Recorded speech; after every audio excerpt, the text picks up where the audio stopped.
Greetings, hockey fans, and welcome back to the Fat Cat Sports Network for continuing coverage of the Island Junior Hockey League playoffs, semifinals, game number 3. Buckle up. It is Metros, Vipers. The heated rivalry continues. And for the Vipers, Maverick Goyer getting his third straight start of the playoffs, going 1-1 with 3 goals against, stopping 50 of 53 Metro shots faced his way so far these playoffs. For the Metros, Matt Jelly getting the start, the Game 2 winner, stopping 42 of 43 Viper shots, and a very busy night in net for Jelly in Game 2, hoping to go back-to-back wins here tonight for his team.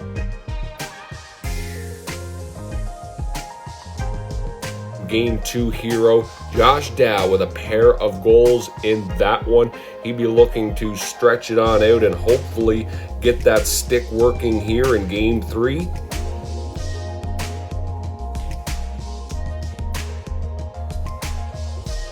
Barrington Duffy picking up an assist in Game 2, but you know, a pure goal scorer like Duffy probably putting some pressure on himself to score his first goal of the playoffs.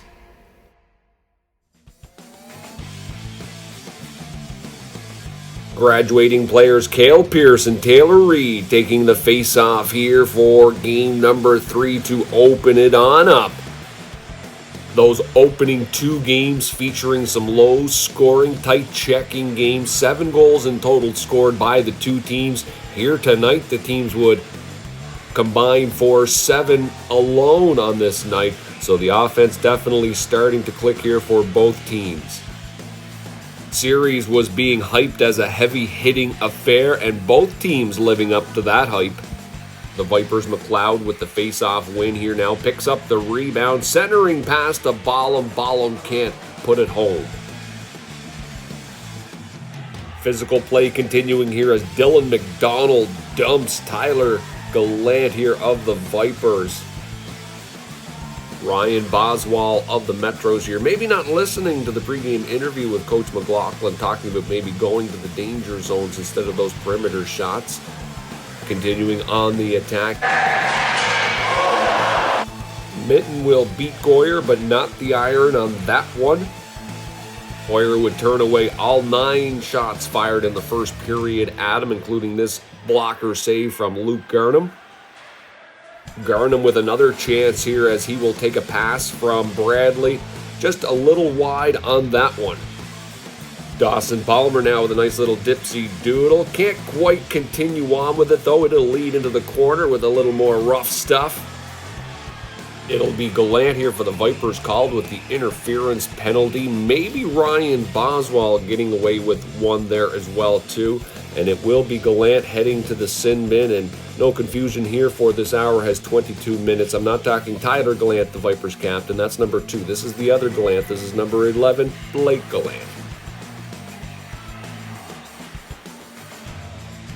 And speaking of the captain, Tyler Gallant here, fantastic shot block here. And this is going to lead to this play. Malcolm McEachran forwarding pass to Ryan Richards. Richards looking back from McEachran. McEachran now beating Jelly for the first goal of the game.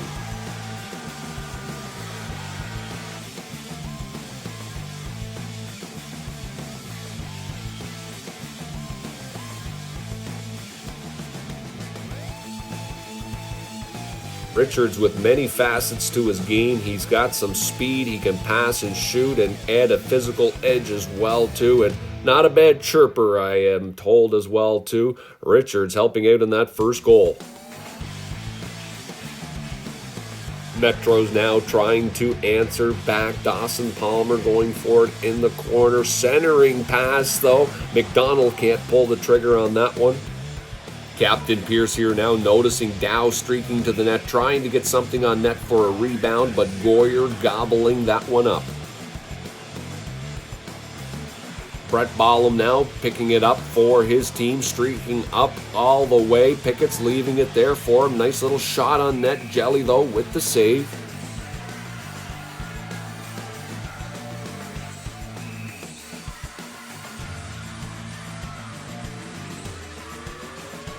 Coaches will tell you work along the boards is going to go a long ways in the playoffs. That's where those wars are going to be won.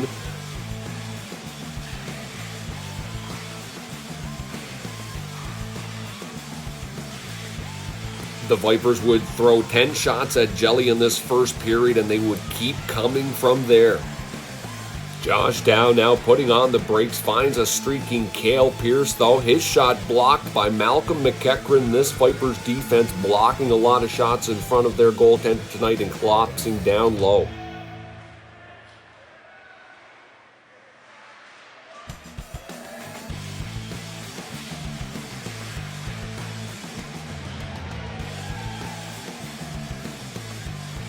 Race for the puck here between Matt Lank of the Vipers and Justin Richard of the Metros. Lank with the tripping call, then accidentally gets that stick up on Richard as he's trying to get back up. Nothing intentional there, I don't think, but kind of catching him around a little nasty area. Regardless, Lank going off, 2 minutes for tripping. Metros to the power play, trying to get back in this game. Well, who needs a puck-moving defenseman when you've got Maverick Goyer in net? He is going to show lots of examples of being very confident to come out and play that puck.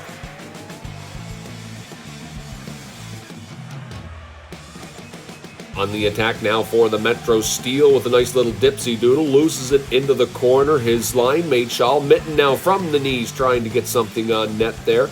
Coming back here now the other way, number 10, Melancon, firing it on over to Reed. Reed with the centering pass. Number 10 can't pull the trigger, though. Number 19, Taylor Reed, in his last playoffs in junior, leaving it all out there with a big body check there.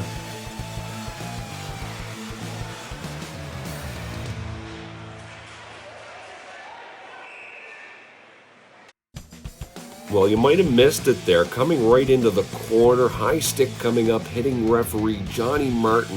I think catching him mostly in the visor, thankfully. That one could have lost a few chicklets, but I'll tell you what, these referees are tough and they're not going to come out of a playoff game. No sirree, Bob.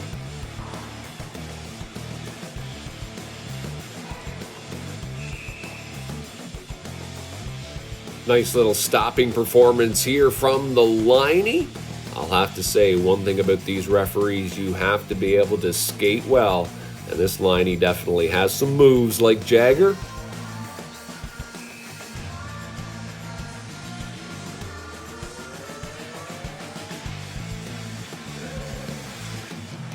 Taylor Reed here now gathering some momentum, dropping it off to Melancon. Melancon looking to the middle of the ice, fires it on net just a little wide. Another chance there out in front for Buchanan. 3 assists in those opening 2 games for Melancon, and this is why. Dandy little drop pass there for Reed, maybe even catching him a little off guard, and Dow and him will get tangled up, but it's going to lead to this.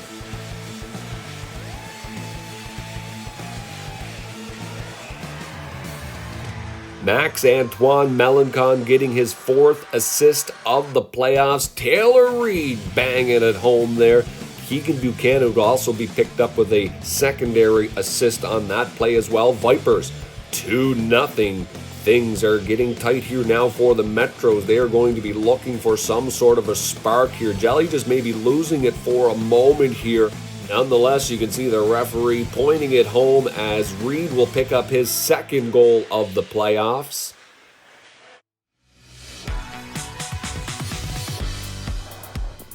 Maybe a little quick out onto the ice for the 2nd period. 30 seconds in, and Buchanan will lose the puck, and that'll force him to end up tripping Duffy up, and he will be heading to the sin bin for 2 minutes or less. Metros now with a beautiful opportunity early in the 2nd period to get back in this game. McAdam now in the corner looking for Boswell with the big bomb from the point. Saved by Goyer. Back over to McAdam. McAdam now will throw it back over to his defenseman again. Hearing something from the bench to tell him to shoot, and bing, bang, boom, it's behind the net. 2-1. Now that lead is cut in half.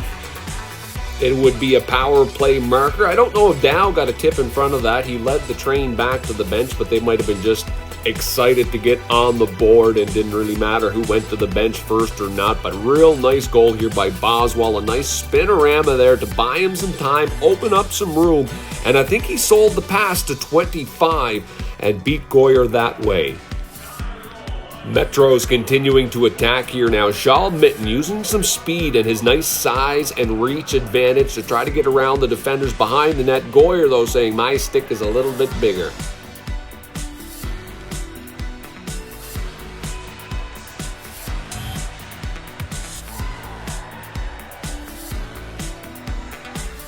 Always walking that fine line with the physical game. Grant McAdam, though, getting called here for a boarding penalty. It'll be Vipers to the power play, trying to extend the lead.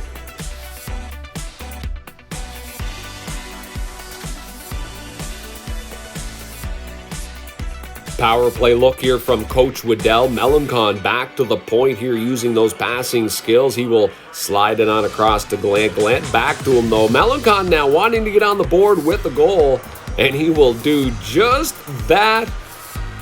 Power play marker for number 10, Max Antoine Melancon. Tyler Gallant and Sam McNeil picking up the assists on that one.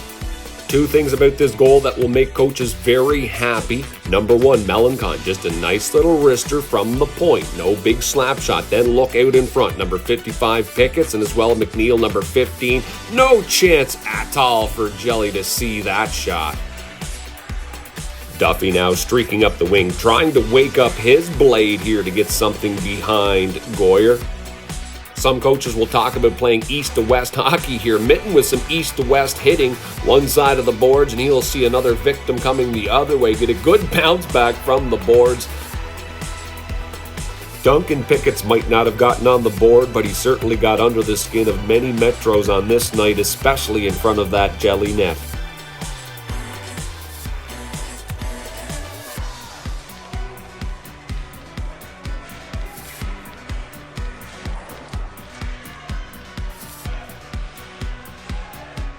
Well, Joe McEachran, don't feel so bad. I still can't even catch up to Barrington Duffy with the camera. Just in time. Oh, a little bit wide. Duffy, though, heating up here for the Metros. He is due for a goal. After finishing second in the regular season in team points, Duffy here, a natural goal scorer, and you know he is chomping at the bit and just wondering what it's going to take to put one home here against Goyer. Caden McLeod now taking it from Mitten. Up the side, back to Mitten, into the corner. The physical play here continuing. Mitten using the big body to come back at him here now with a big one. Now streaking to the danger zone, but the Viper defense tonight doing a great job at getting those sticks out and blocking lots of shots on this night and collapsing down low in front of their goalie. And Goyer, a student of the game, always asking FSN to take a look at some of his goals against in order to try to learn a little bit more and maybe how to get better. That is just a fantastic attitude to have when you play in net. I told him, I don't know how you guys do it. I could not be a goaltender. And speaking of walking that fine line, Blake Gallant here now with an attempted hip check, maybe getting a little too low in the opinion of that referee there, as Gallant will be marked with tripping. Metros now to the power play, trying to pull within one.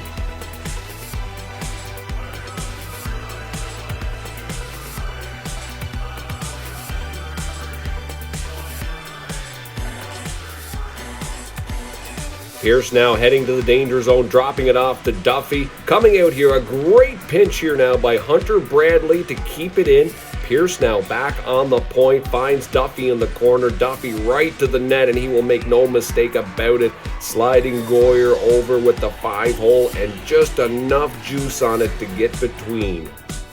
Well, FSN told you he was due, and he finally gets that monkey off of his back, and he will get the feed from his good buddy Cale Pierce here to set it up. This human highlight reel works well from the corner, and he just doesn't quit. Didn't need a rebound that time. His first shot went on in, but he was ready for the rebound if it happened to come back out.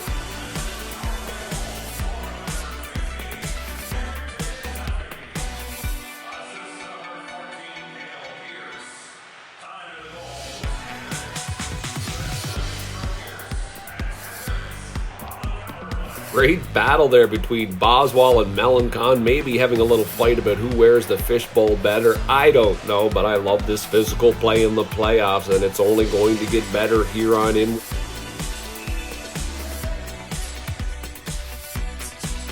Right winger Brett Ballum, number 20. He'll get the puck here one time, walk the line a little bit. Bit of a wrister, easy save for Jelly. All right, let's try it again here. Maybe shoot a little quicker this time. He does. He'll catch Jelly off guard, and he will put it top corner. Number 20 getting on the board with that one.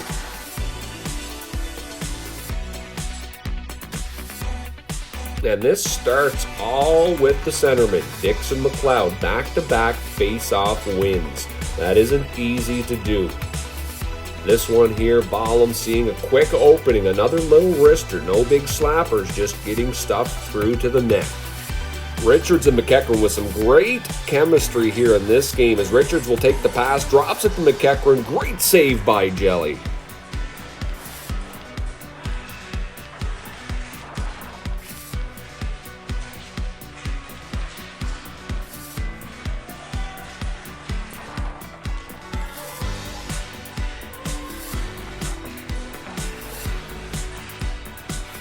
And it's that hard work in the corners that pays off in the playoffs. Another big hit coming out of his own zone, but making the pass and paying for it. Breaking the other way. Taylor Reed with the opportunity just a little wide. Talk about paying the price. Dylan McDonald, check out this. Oh, right off the ankle. That gotta hurt. And Goyer showing off his puck handling skills here. Very nice.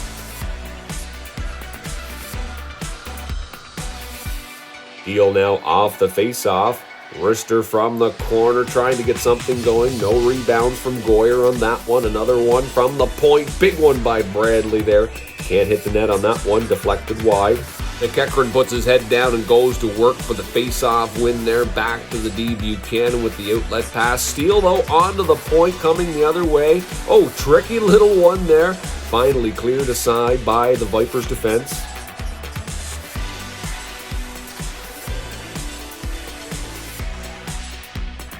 Chances certainly there for the Metros. They just can't capitalize and get a bounce their way. Coming the other way, Melancon looking for his second of the game. Jelly steers that one aside.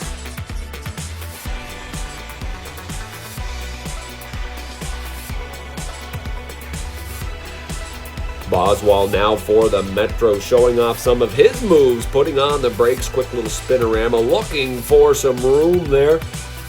Familiar playoff, the draw here for the Metros. Win back to Bradley. Bradley walking the point.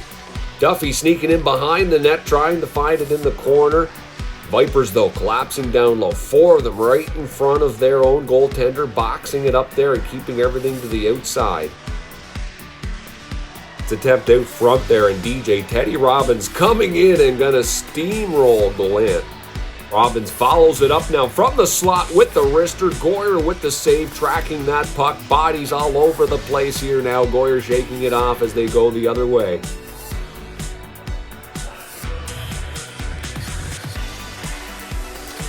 Mitten now late in the second, trying to get some momentum for his team. Goyer, though, looking solid. 19 saves for Goyer through 2 periods. They did get 2 by him.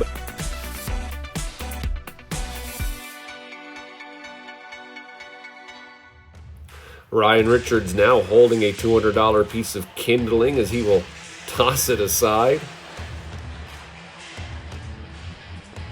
Well, it would be a very, very, very long shift for the $200 piece of kindling. We'll see it now behind the net, almost over into the far corner. It will make its rounds here during a very long shift.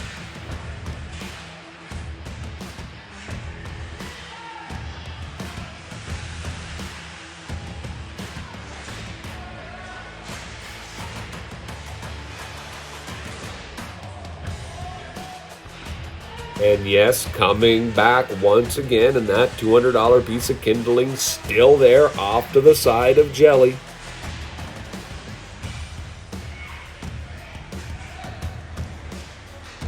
It's just a good job it's not in Jelly's crease, that's for sure.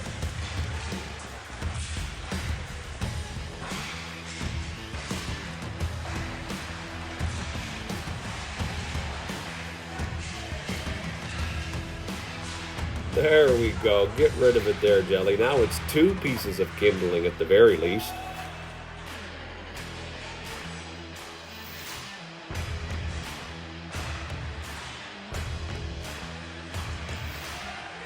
I bet you're wondering, is it still there? Yep, you guessed it. It is.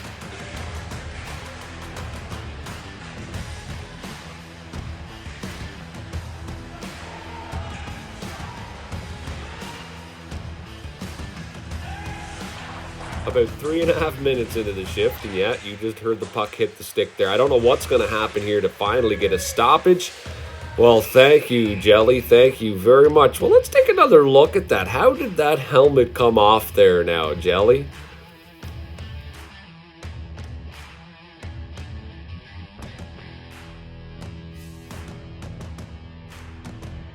Now, I have a funny feeling Jelly was trying to conjure his inner Jacques Plante and saying, I don't need this stinking mask anymore, and he might have just ripped it off and said, the heck with it.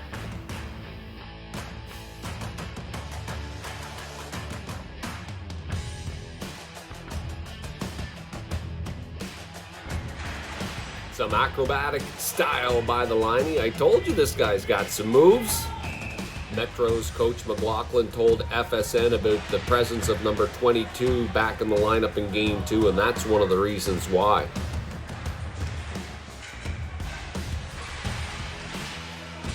We've talked about working the corners and it paying off in the playoffs. It'll reward the team here now with a scoring opportunity. Maybe not a goal, but that's the way you win playoff games.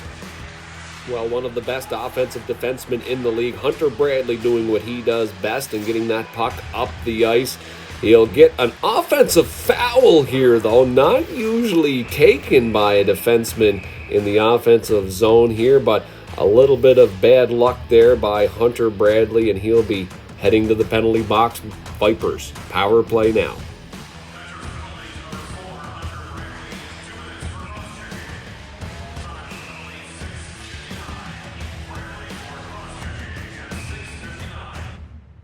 Pickett's here now continuing his work in front of the net. That net presence will be big here in the third period, and we will keep a close eye on it here.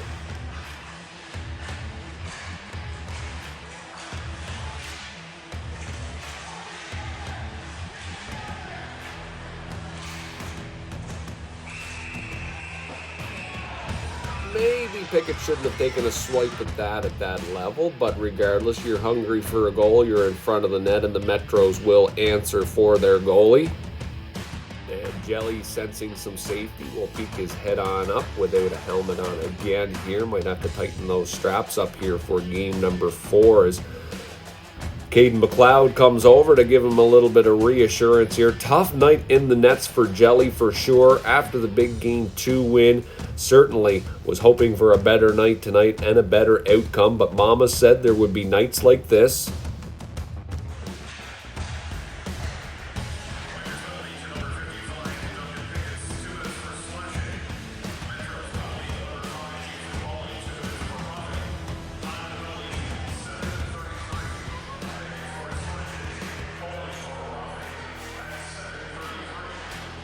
And Ryan Richards now showing that he's no slouch in front of the net, as well as he will take a licking and keep on ticking in front of that net. He would certainly need the team masseuse after the game to soothe some of those bruises around the rib area. Speaking of rough nights for the liney, look out!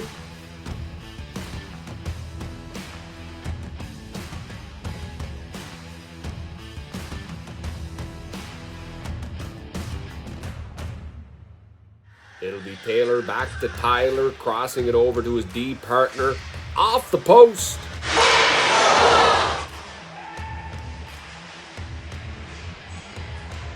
DJ Teddy Robbins with a full head of steam here. Luckily, the Viper just barely avoiding that big hit.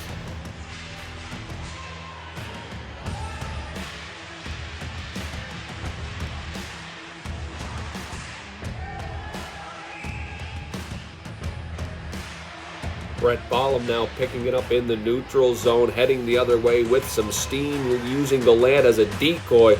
Quick wrister kicked aside by Jelly and then elbowed out of the way by Jelly.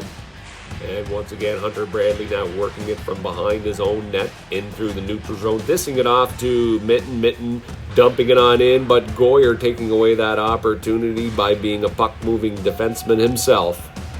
And then he decides to show off a little spinorama like the Metros were as well, too. It's almost like whatever you can do, I can do better. And back now the other way, McEachran heading into the corner to try to avoid McLeod. Doesn't see Palmer coming, and he will get bowled over.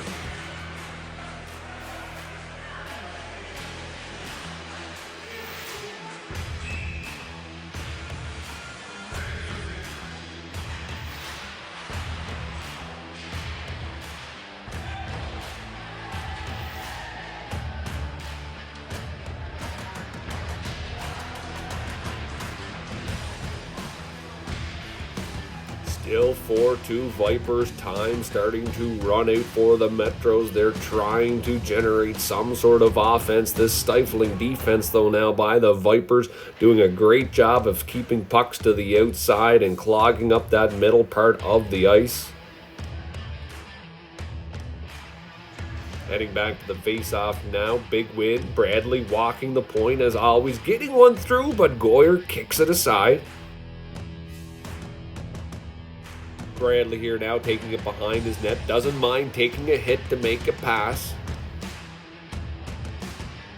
Jelly now heading to the bench for the extra attacker. Mitten comes out into his place. 2 minutes to go. Josh Dow now with an opportunity from the slot, blocked though by the Vipers defense. Duffy now with it behind the net, trying to generate some offense, looking for an opening, just can't find anything. Caleb Snow, though, would get it up to Richards, and Richards would fire it on over to Brett McDonald as the Vipers would seal the deal here at the Eastlink Center for game number 3, 5-2. Still a little more action to come. And after a pair of coincidentals, Poley and Pickett's there renewing their rivalry here a little bit as they would exchange a few little hits.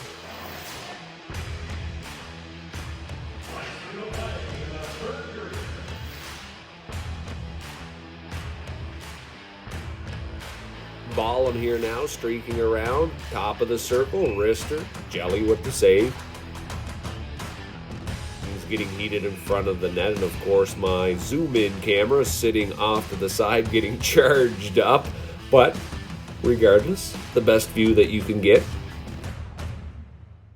We will have one more face-off here to show you. Captain Cale Pierce having a quick conversation here with Matt Lank, and Matt Lank will take exception to it for sure to finish off the game.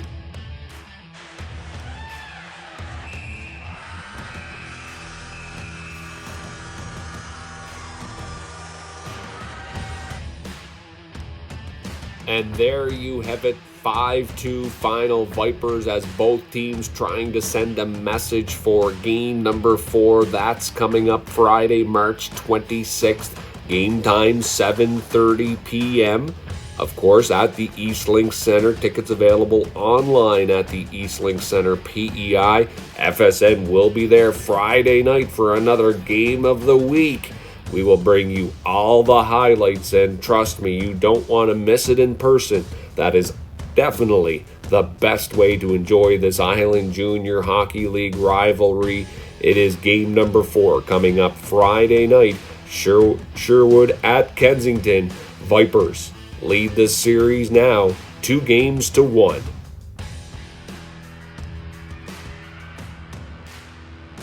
That wraps it up. Reporting from the Eastlink Center, Charlottetown for FSN, I'm Jeremy McDonald. Thanks for watching.